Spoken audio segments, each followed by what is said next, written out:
मैं यहाँ भाषण सुनने के लिए नहीं आया हूँ केसरी, मैं बदला लेने के लिए आया हूँ।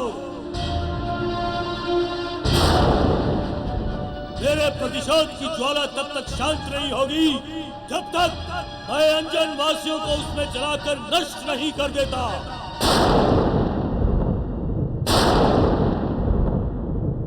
आक्रमण!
ब्रह्मदेव से बाली को वरदान मिला है। बाली के सामने जो कोई भी आता है उसकी आधी शक्ति बाली में चली जाती है। बाली को कोई नहीं हरा सकता।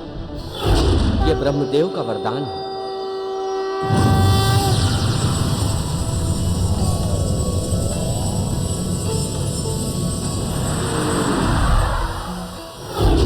यदि ऐसा हुआ तो सारे वानर मारे जाएंगे।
पवन, पवन देव,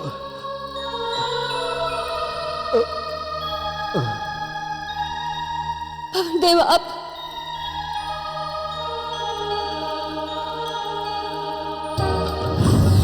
कल्याणमस्तु।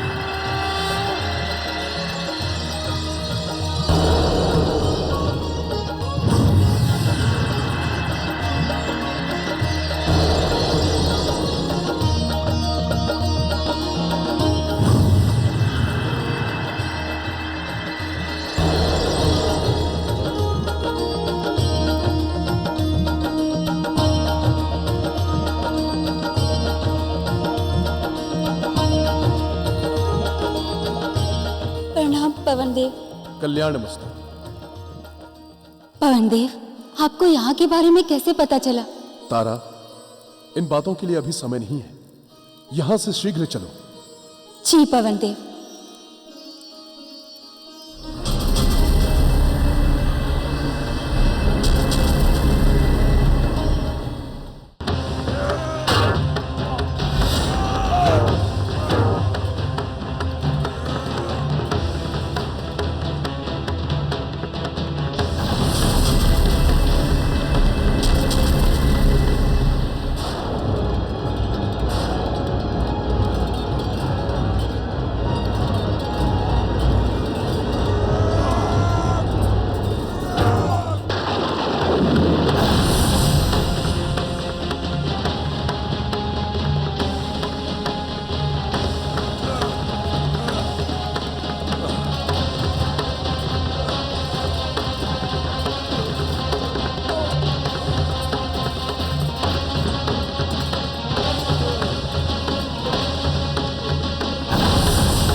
रुक जाओ बाली।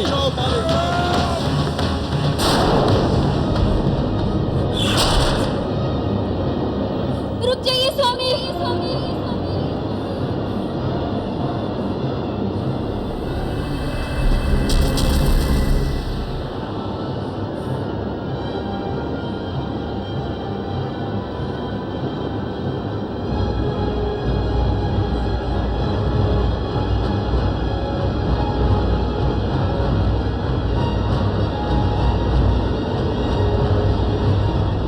तारा जीवित है?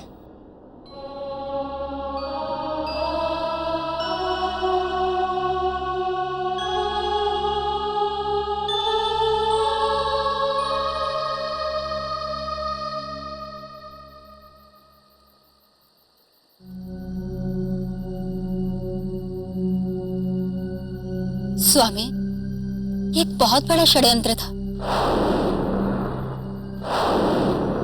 जब हम सुग्रीव भैया के साथ जंगल के रास्ते से जा रहे थे तो वहां एक बूढ़ी औरत का स्वर सुनाई दिया।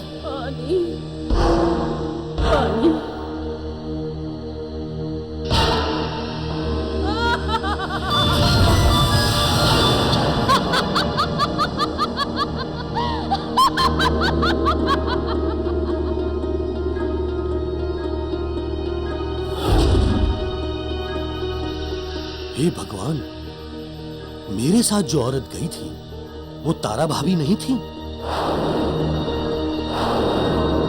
मैं उस धूर्त औरत के साथ गया था, मैं तो उसे पहचान ही नहीं पाया। इसमें आपका दोष नहीं है सुग्रीव भैया, मैं स्वयं भ्रम में था।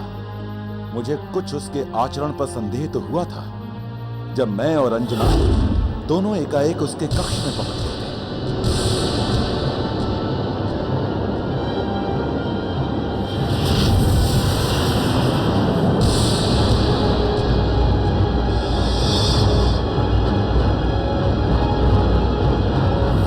इसीलिए तब उसने मुझे मधु को छूने नहीं दिया। क्योंकि यदि तुम देख लेते तो तुम ये जान जाते कि उस मधु में विष मिला हुआ है और उसने वही विषैला मधु खीर में मिलाया था।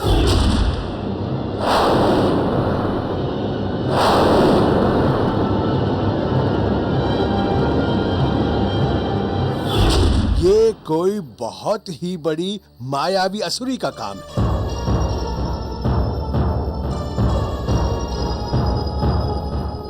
किंतु ऐसा कौन दुस्साहसी पैदा हो गया है जिसने उस धूर्त औरत से मिलकर मेरी तारा का अपहरण करवाया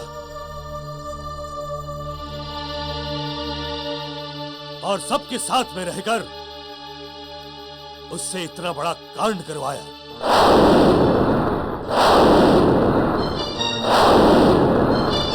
वो कोई और नहीं, रावण का मंत्री प्रहस्त है। रावण का मंत्री प्रहस्त, रावण का मंत्री प्रहस्त। ऐसे कैसे हो सकता है तारा? रावण हमारा मित्र है, वो हमारे साथ इतना बड़ा छल कैसे कर सकता है? हम सत्य कह रहे हैं स्वामी। जब प्रहस्त ने हमारा हरण किया तो उसने हमें बंदी बना लिया और वो कह रहा था कि वो पूरी वानर जाति को समाप्त कर देगा। खाली यहाँ नहीं बल्कि अंजन प्रदेश जा रहा है, अंजन प्रदेश को समाप्त करने। और जब उसे इस सच्चाई का पता चलेगा तो पछतावे की आग में जलकर वो स्वयं भी अपने प्राण त्याग देगा।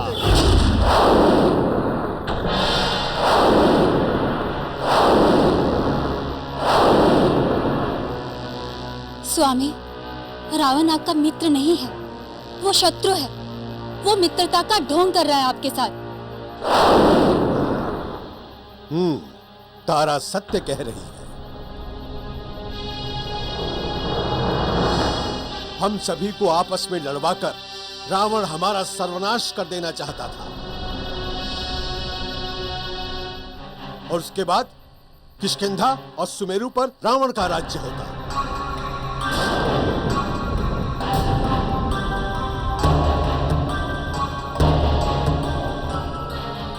तुम अवसर देखकर इस तीर का प्रहार अंजना की कोख पे कर देना और हमारा ये मायावी तीर अदृश्य होकर अपने लक्ष्य को नष्ट कर देगा।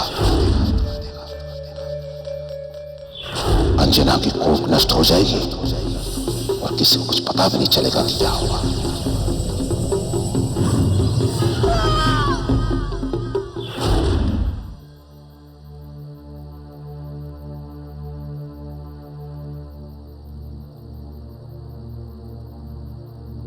केसरी भैया, हो सके तो मुझे क्षमा कर दीजिए।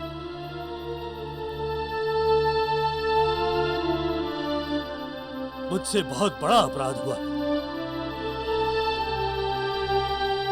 मैंने ही रावण के बहकावे में आकर आपके पुत्र को मारने का प्रयास किया था।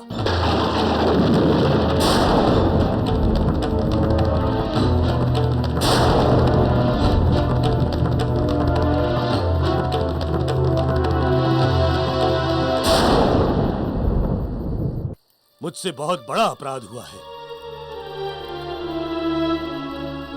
मैंने ही रावण के बहकावे में आकर आपके पुत्र को मारने का प्रयास किया था।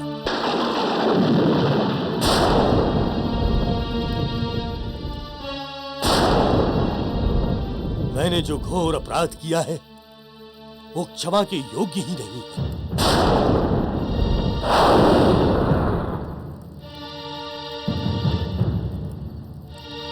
चलो तारा, हमें अपने पापों का प्रायश्चित तो करना ही होगा।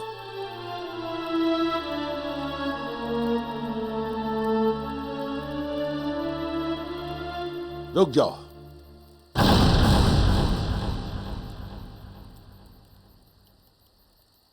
तुम इस तरह नहीं जा सकते बाली।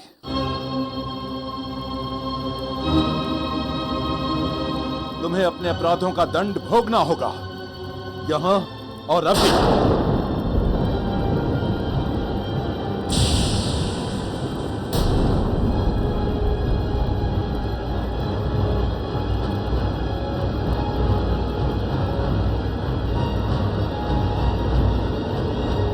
तारा, मारुति का अन्न प्राशन नहीं हुआ। वो मौसी के बिना कैसे अन्न खाएगा? तारा, तुम अपने हाथों से मारुति को अन्न प्राशन कराओ।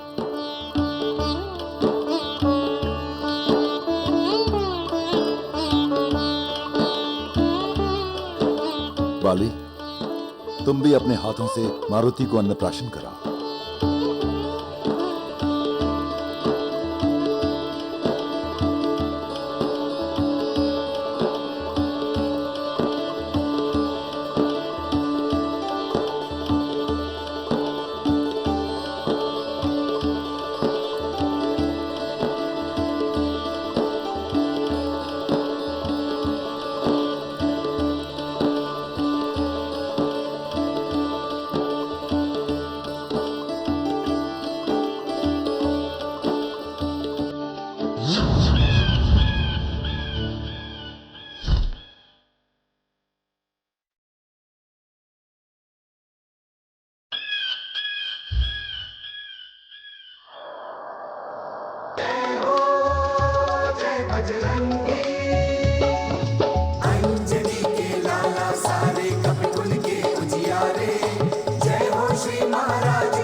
Danke.